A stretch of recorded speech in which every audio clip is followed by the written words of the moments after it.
کتابیں اور علم و تحقیق بلا شبہ اچھی ہیں، لیکن اگر یہ ایک خاص زاویے سے راستے پر ڈالی جائے تو راستہ آسان اور روشن ہو جاتا ہے، لیکن محض ان کتابوں پر زیادہ آنکھیں گھاڑ دینے سے نظریں بھی کمزور ہو جاتی ہیں، اس لیے عمل بھی ضروری ہے۔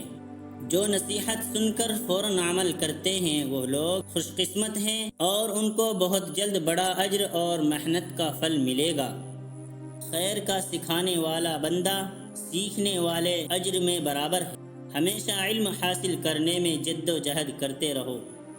سب سے نیک اور بزرگ انسان وہی ہے جو لوگوں کی مدد کرتا ہے اور ہر مشکل حال میں ان کے ساتھ کھڑا رہتا ہے۔ کسی آدمی کا اہل علم کے ساتھ چلنا، آنا جانا اور بیٹھنا اس کی دینی سمجھداری میں سے ہے۔ جو انسان حق جتاتا ہے کہ اس کا حق ثابت ہو جائے تو یہ اس کی بہت بڑی غلط فہمی ہے اور ذلیل ہونا اس کا مقدر ہے۔ نیک خصلت وہی ہے جو کسی کی مصیبت میں کام آئے۔ جو ادب سے محروم رہتا ہے وہ تمام بھلائیوں سے محروم رہتا ہے۔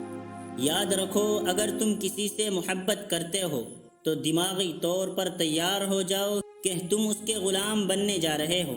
اگر غلامی قبول ہے تو محبت کو اپناؤ، ورنہ چھوڑ دو۔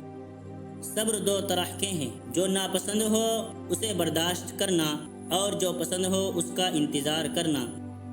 عورت دو چیزوں کے پیچھے مرتی ہے، دولت اور عزت۔ یہ دو چیزیں دے دیجئے، وہ تمہارے پیچھے مرنے لگے گی۔ خوشیاں صرف حصول کا نہیں، قربانی کا مطالبہ بھی کرتی ہیں۔ خوشیوں کے حصول کے لیے لینے کے ساتھ دینا بھی پڑتا ہے۔ لینے اور دینے، حصول اور قربانی کا چولی دامن کا ساتھ ہے۔